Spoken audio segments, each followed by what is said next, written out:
now let's speak to former Finance Minister and Rajya Sabha Member Parliament, Mr. P Chidambaram. Thank you so much, Mr. Chidambaram, for speaking to NDTV. I wanted to ask you what your opinion is about the government's Atmanirbhar or self-reliant plans. I'm sure you too would agree that there is nothing wrong in being self-reliant, but how should this be achieved, particularly in the context of China?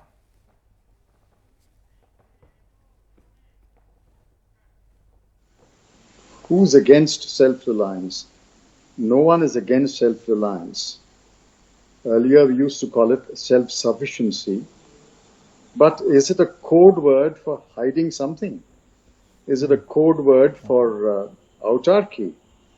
Is it a code word for going back to restrictions on exports and imports and free flow of capital? Is it a code word for pulling out of globalization?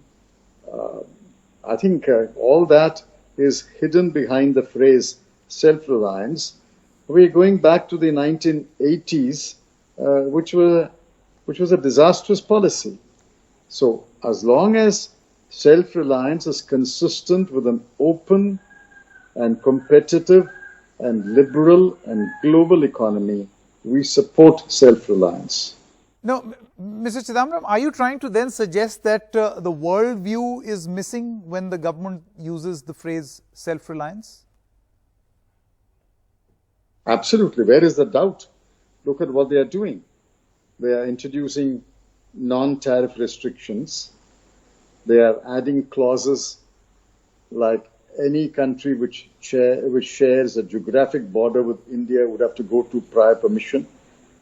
First of all, many of these may be anti-WTO, be that as it may. This is clearly going back to the age of autarky, and that is not good. I thought we have spent almost 20 years trying to explain why an open, competitive, liberal, global economy is the best for growth.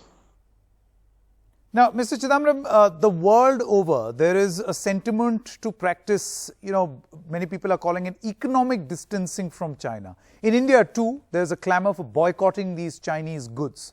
I want to know your opinion on boycotts, and if boycott is not an option, then what is a viable alternative strategy? If you want to boycott some consumer good which is available on the shelf, please do so. Who's compelling you to buy a Chinese toy as against an Indian toy? But look at what industry represented 3 days ago. If you do a boycott of China, you will shut yourself out of raw materials, components, technology. And when the supply chain is really global, how do you boycott one country? It could be a key link in the global supply chain. And even if you boycott China, what proportion of China-India trade is of total China-world trade? It's a fraction. I think it's something less than 2% or so. So does it hurt China or does it hurt India? No, then Mr. Chidambaram, what is that viable strategy? I mean, how do you deal with this? See, the sentiment is real, an anti-China sentiment in this country. How do you deal with it then, economically? That sentiment is because of the government's failure. When China was preparing to intrude into Indian territory, obviously in the month of March or April, you detected it only on the 5th of May. What were your satellites doing? What was your external intelligence agency doing? What was your defense intelligence agency doing? You were sleeping when China intruded. Naturally, the people are aghast and people are extremely angry with what China has done. So it's for you now, you means the government, to negotiate with China and find a solution. At the same time, tell the people of India that this border issue will be resolved. In the meanwhile, we should not yield to sentiment over reason, common sense and strategic interests. Okay, sense over sentiment. Okay, interesting point. But Mr. Chidambaram, through the course of the research of this program, just to understand what's going on in the mind of the government, the vision, we spoke to a lot of representatives and they seem to suggest that being self-reliant is not a knee-jerk reaction or a one-time process. It's a long-term process, and this is the beginning of that process. Go ahead and do it. Your Make in India program, which was announced in 2014, is a dismal failure. So who's preventing you from becoming self-reliant? When Pandit Jawaharlal Nehru started the steel mills and the large industries and laid the foundation for India's space exploration, India's atomic energy, India's large hydro and thermal projects, he was actually doing exactly what we are talking about, making India self-reliant, making India more dependent on itself, its capacities, its strengths, rather than dependent on the world. Now do that. Put more money into public expenditure, as long as they are prudent investments. Get into PPPs, encourage private sector to invest, and increase your capacity, increase your efficiency, do more research, become innovative. I just saw a study 3 days ago for the World Bank which said India has slipped in the innovation rank in the last 6 years. I've got that study. I think it will be interesting to get a response from the government on that innovation study that you're talking about. But Mr. Chidambaram, I can't really think of anyone better to be able to answer this question, particularly because this deals with allegations against your party. Now, there's a political argument made by the BJP that the Congress, by pressing hard for a regional trade agreement and an RCEP during the UPA, got an India-China trade deal going, which benefited China and put India at a disadvantage. A statement has been released by the BJP. They say that in the 10 years of the UPA rule, the trade deficit was stacked at 88% against India. How do you respond to these allegations? When you enter into a regional trading agreement with stronger economies or more advanced economies, the initial gainer may appear to be the other advanced economies. But in the long run, India will gain.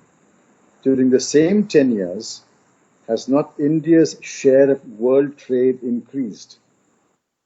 Have not India's exports reached a high of about $320 billion? I'm talking about merchandise export. In the 6 years, have you ever crossed $320 billion?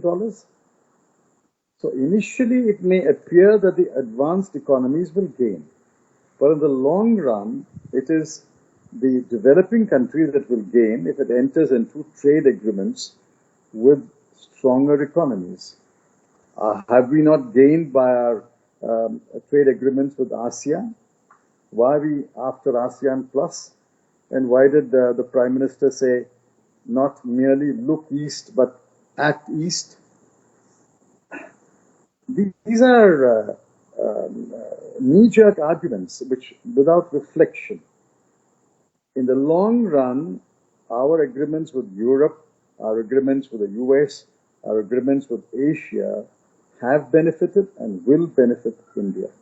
But we must become more competitive.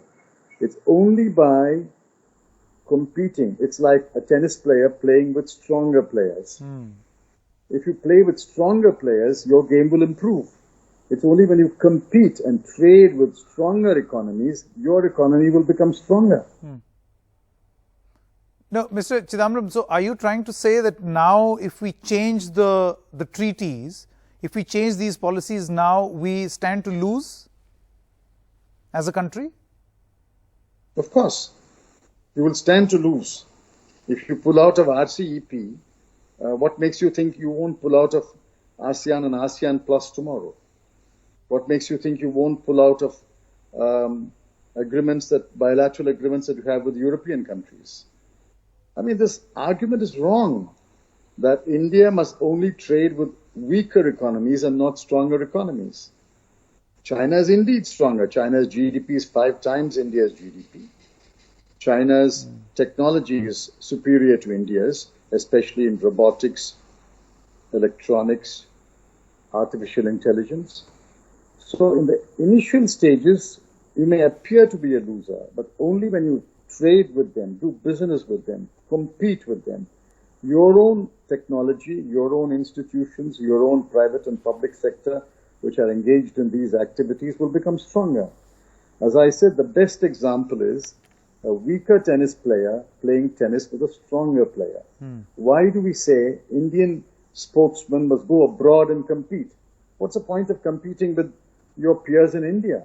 Your badminton players, your table tennis players, your wrestlers, all have become better and capable of winning medals only when they went abroad and competed with stronger countries and stronger sportspersons.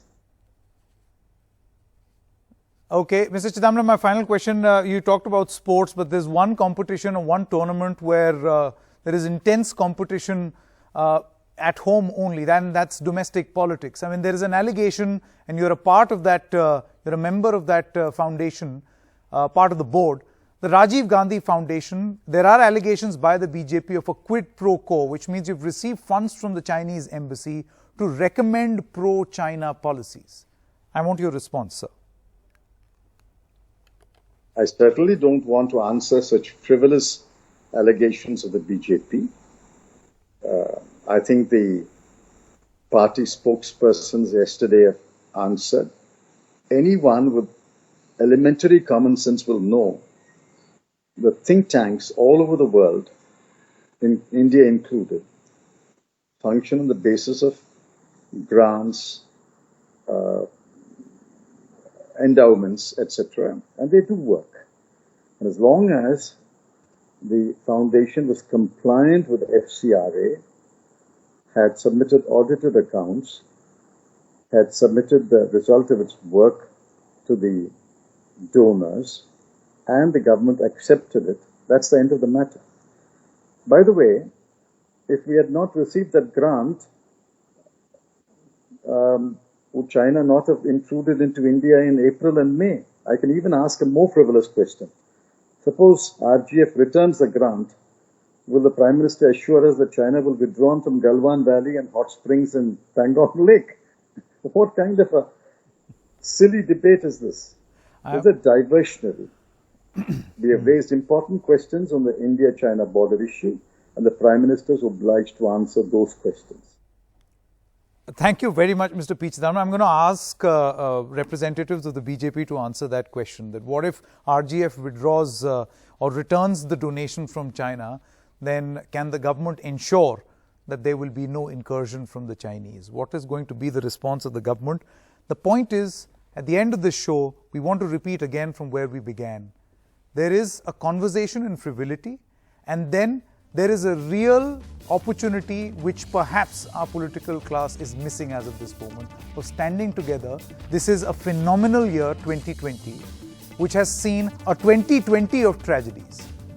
We do not want a tragedy called politics. We have far more tragedies in this country to deal with.